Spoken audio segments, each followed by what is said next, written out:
consacrée par ma grand-mère. Donc ce jour-là, il m'avait fait l'opération. En me faisant l'opération sur mon ventre de façon mystique, spirituelle, bon quoi, mais il y a des trucs qui étaient sortis de mon ventre. Je vais vous montrer parce que j'ai encore des images. Il avait fait sortir une aiguille, deux plomb et la peau d'un animal. Je vous assure, c'est sorti de mon ventre. Mon Dieu! Alors, je vais vous expliquer depuis le début pour que vous puissiez comprendre un peu mon histoire. Alors, je suis une enfant fait en mariage. Mon père est polou, ma mère est femme.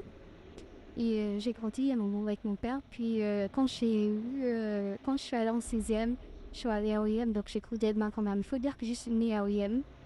Je suis née de coutume femme. Donc je connais un peu tout ce qui tourne autour des femmes. Donc je suis née, et je suis la première petite fille de ma famille. Donc je suis l'aînée aussi de ma famille. Je suis la première fille de ma mère. Et je suis l'aînée de plusieurs petits frères, des cousins. Je suis l'aînée de ma mère. Ma mère aussi est l'aînée de sa mère. Et je suis née à OIM, donc j'étais une enfant, j'ai été élevée par ma grand-mère. Et on était très fusionnels. Ma grand-mère, on était très, très, très fusionnels. Franchement, très fusionnels. Et depuis que j'étais en sixième, j'ai remarqué que beaucoup de gens, des hommes, me faisaient la cour. On me donnait beaucoup d'argent. On me donnait déjà l'argent et je prenais déjà soin de la famille, de la maison.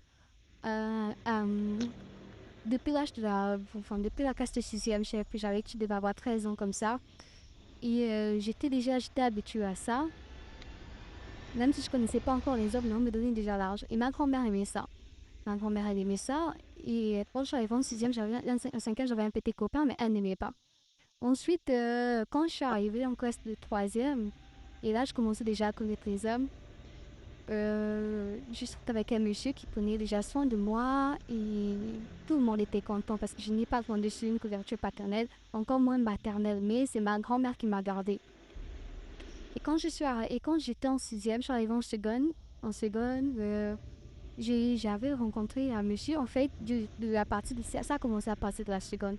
Donc, hormis le monsieur là, qui faisait souvent des gros marchés à la maison, quand j'étais en sixième, donc de la sixième en seconde, le monsieur faisait souvent des gros marchés à la maison, me donnait souvent l'argent, des trucs comme ça. Et tout le monde était content, notamment ma grand-mère. Et quand je suis arrivée en seconde première, je reviens rencontrer un monsieur de la République. Un monsieur de la République, vraiment haut placé, secrétaire général. Non, en tout cas, monsieur de la République. Et c'est ce monsieur-là avec qui j'étais en relation jusqu'en terminale, jusqu'en première année. Il faut dire qu'en met ce monsieur, j'ai rencontré aussi d'autres grands hommes de la République et on prenait soin de moi et j'étais... Et mais entre-temps, depuis que je suis petite, ma grand-mère m'emmenait souvent à gauche, à droite pour faire comment on appelle, pour faire les protections, pour faire les bains. Elle me faisait beaucoup de bains, beaucoup de protections. Mais vraiment, j'étais le chouchou de ma grand-mère et moi, je la voyais comme mon Dieu, en fait. Je la voyais comme mon Dieu sur terre pour moi. Je n'imaginais même pas la perdre un jour, en fait. Pour moi, je ne peux même pas imaginer qu'elle connaisse des mauvaises choses, vous voyez. Elle m'emmenait souvent à gauche, à droite, va faire tel bain, va faire telle protection, faire les purges, faire ceci, faire cela. D'accord? Et j'ai grandi comme ça. J'ai grandi comme ça jusqu'à quand je suis arrivée en première année. Donc, quand j'étais en terminale, j'avais déjà rencontré celui avec qui j'étais mariée, donc mon fiancé à l'époque. Et donc, quand je suis arrivée en première année, je pense, c'était en 2012. Quand il est rentré au Gabon, en 2013, on a passé tout l'été ensemble chez lui, à Ovendo. Donc, on était ensemble et autres et tout ça là. Mais pendant que lui et moi, on était, euh, je n'arrivais pas à prendre de retard en fait. Je n'arrivais jamais à prendre de retard. Et il me disait souvent que quand on dormait la nuit, il voyait souvent quelqu'un nu venir se placer au milieu de nous. Et moi, je ne comprenais pas en fait ce qu'il voulait faire. Et il avait pour habitude de me dire que j'avais l'habitude de me toucher dans la nuit quand je dormais. Donc, je connaissais même pas ce que c'était en fait. Je connaissais même pas ce que c'était. Donc, il me disait ça souvent et moi, ça m'intriguait en fait. Donc, des fois, quand je dors, il me secoue dans la bruit réveille-toi. J'ai dit, qu'est-ce qu'il me dit, mais qu'est-ce que tu as de faire comme ça, tu te mets les doigts, tu me dis, hein? Donc, limite, j'avais souvent honte parce que je ne connaissais même pas je connaissais pas ce que c'était en fait. C'est vrai que j'étais hallucinée dans ça où on m'amenait à gauche, à droite, faire les bains, les trucs comme ça, les protections. Mais sincèrement, je n'étais pas plus renseignée que ça. Et alors, on avait décidé cette année, il avait décidé alors qu'on aille à l'église. Quand on était parti à l'église, on avait rencontré le pasteur. On avait prié pour eux, on était entré en retraite pendant 3 jours. Et au sortir de là, ma grand-mère m'appelle. Elle me présente ses excuses. Oh, pardonne-moi. J'ai dit pardon, pourquoi?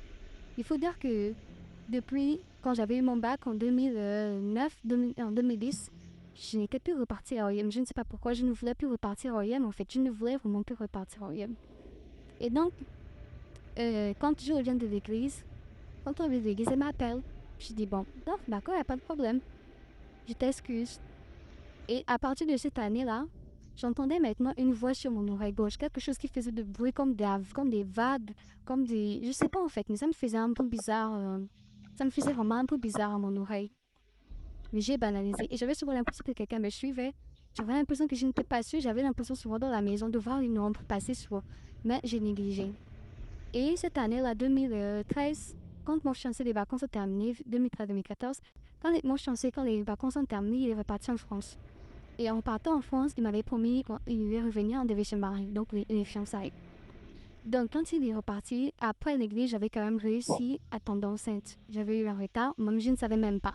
Parce que c'était vraiment ma première expérience, je ne le savais pas. Et il m'avait donné une bague pour me fiancer, pour me demander en mariage, j'avais accepté. Et quand il est parti, j'étais repartie chez ma mère. Et en repartant, je me suis d'abord c'est sa mère, quelques mois après, qui avait remarqué que je crachais beaucoup. C'est qui avait interpellé. Ensuite, quand je suis repartie chez ma mère aussi m'a demandé c'est quoi, tu es enceinte? Que tu craches beaucoup comme ça. Donc, je suis allée faire des examens. Effectivement, j'avais eu une grossesse de jumeaux. Donc, il y avait 2 fœtus, 2 œufs, si vous voulez. En tout cas, il y avait 2 trucs, 2 petits gros dans l'échographie de petits gros. Ensuite, j'ai décidé de ne pas en parler. J'ai dit à ma mère de n'en parler à personne, de ne dire à personne, mais vraiment, on garde ça secret. C'est comme ça que c'est là où ça a commencé. Durant toute ma grossesse, j'étais persécutée. Je ne dormais pas les nuits. J'étais vraiment pas bien. Je passais mon temps à me battre pour les rêves. Je passais tout mon temps à me battre pour les rêves. Je passais tout mon temps à me battre. Il faut dire qu'entre cette période-là de ma grossesse, la période quand j'ai eu mon bac et quand je suis... parce qu'à ce moment, quand j'ai eu mon bac, je vivais avec mon père. Quand je quitte de chez mon père, c'est parce que ma grand-mère me dit que voilà, c'est mon père qui me bloque, c'est mon père qui veut me faire du mal, c'est mon père qui veut me sacrifier, c'est mon père qui... Et vu que moi, j'écoutais beaucoup ma grand-mère, je n'écoutais personne d'autre à part elle. Je l'avais appelée un soir en pleurant, m'avait dit quitte de chez ton père. Moi, sans réfléchir, j'avais juste pris mes bagages, le matin, que j'ai quitté de chez mon père. Je d'abord allé rester chez ma tante un moment, quelques mois, le temps d'apprêter ma chambre chez ma mère. Ensuite, quand j'avais fini d'apprêter et refaire ma chambre, je suis maintenant partie m'installer chez ma mère. Et donc, ça, c'était la période où j'étais sortie, si vous voulez, de la couverture de mon père, en fait. Couverture spirituelle de mon père. Voilà. Et parce que dans ma tête, selon ce qu'elle me disait, c'est mon père qui me bloque, c'est lui qui me combat, c'est lui qui me fait les marques de lui, c'est lui qui... Elle avait accusé. Et moi, j'étais restée focus sur ça. Ensuite, quand je tombe enceinte, je ne décide de le dire à personne. Donc là, la grossesse, le ventre commence à gonfler. Au bout de 5 mois, c'est comme ça, 5 mois, 6 mois, oui, 6 mois, que je perds la grossesse. 6 mois, non, 5 mois, que je perds la grossesse. Je tombe malade. Je me dis, mais qu'est-ce qui ne va pas en fait? Donc j'appelle mon fiancé et je lui explique la situation. Il m'envoie dessous. Je vais faire des examens. Quand je vais faire les examens, première échographie, on me dit que le ventre est vide. En fait, c'est un œuf blanc. J'étais d'abord allée faire l'échographie à on appelle la clinique. Il y avait une clinique en Zion, rond-point de Zion. On appelle la clinique. Et c'est une amie à moi qui était là-bas, qui travaillait là-bas au moment. Donc, je suis allée faire ça. La dame me dit non, elle me dit votre vessie est pleine. Je dis comment ça ma vessie? Elle me fait la sonde, le truc qu'on te met pour vérifier tout ça là. Je dis mais comment ça? Après je quitte, je suis partie encore faire une autre échographie. Il y avait une clinique à plein ciel, juste après la station là, à côté de l'église. Je sais pas si la clinique existe toujours. Je suis allée faire l'examen là-bas. Donc le monsieur m'a fait l'échographie. Il m'a fait l'échographie et tout. C'est le monsieur qui m'a dit non, votre utérus est enflé, mais il me dit le ventre est vide. Le ventre est vide comment? Il me dit vous avez fait un œuf blanc. Je dis hein, Donc, je savais même pas ce que ça veut dire. J'étais tellement traumatisée. Ce jour, j'avais fait des examens dans 3 cliniques. C'était la même chose. Toujours, votre ventre est gonflé, le ventre est vide. Vous avez faim de flot. Et traumatisée, j'étais repartie à l'église. On avait prié pour moi. Ensuite, j'étais rentrée à la maison en pleurant. J'avais expliqué à mon fiancé, il avait essayé de me calmer, tout ça. Mais je continuais à être malade. J'étais toujours malade. Je comprenais pas. La fièvre me faisait augmenter. Puis un jour, j'en avais eu marre. Ma mère était à la cuisine en train de faire à manger. J'étais arrivée au salon et j'avais commencé à parler. J'avais commencé à parler tout en me disant, c'est bon, j'accepte, vous avez plus, laissez-moi maintenant tranquille. Je vous assure, raconteuse, que aussitôt, je m'étais sentie bien. Mon corps avait repris la chaleur normale, la température normale, s'il vous plaît. La température normale, je n'avais plus de fièvre, je n'échauffais plus, j'étais. Et c'est comme ça que c'était parti. Mais en temps, j'ai continué toujours à aller à l'église, à faire les retraites, à prier et autres et tout ça là. Mais je ne partais plus, je ne voulais plus être, j'étais plus intéressée pour les choses de l'OIM. C'est comme ça que ma grand-mère était venue en 2015. Elle était venue parce que entre 2009, non, depuis 2012, si vous voulez, moi, je n'avais plus revu ma grand-mère, en fait. On s'appelait, c'est vrai, mais je ne voulais plus partir à OIM. Je ne sais pas pourquoi, il y a quelque chose qui me bloquait, qui ne voulait plus que je reparte à OIM. Mais quand elle était revenue en 2015, elle m'a vu seulement, elle était venue et elle était venue, elle avait dormi avec moi dans la chambre. Quand elle était repartie, j'étais bizarre, pâle, blanche, et dès qu'elle m'avait seulement dit, viens me trouver à OIM, je n'avais même pas boudé un peu. Je n'avais même pas boudé un tout petit peu. J'étais partie à OIM. Quand je suis partie à OIM, c'était me disait non, tu es trop pâle. Depuis que tu as fait ta fausse couche, tu es pâle, tu es blanche, faut pas mourir ici, des trucs comme ça. Machin de me trouver à OIM. Ce que je suis maintenant, je n'avais pas résisté, je suis partie à OIM. Quand je suis partie à OIM, c'est ce jour-là maintenant, c'est dans cette période-là maintenant que elles m'avons mené chez un tradit praticien que tout le monde, beaucoup de gens connaissent à OIM. Je préfère ne pas citer son nom. Bien, je ne sais pas si vous avez publié, mais il s'appelle Docteur Hyacinthe. Voilà. Beaucoup de gens le connaissent à OIM. Et ce jour, il m'avait fait la constatation. Oh non, voilà, ton père fait comme ça, ton père ceci, cela, et ouf, et tout, et tout. Il a raconté beaucoup de choses. Et après, il m'a dit, tu es là, tu es toute belle, métisse et tout ça là, mais tu es sale à l'intérieur au moins et tout ça. Donc moi, j'ai commencé à pleurer parce que je ne connaissais pas tout ça.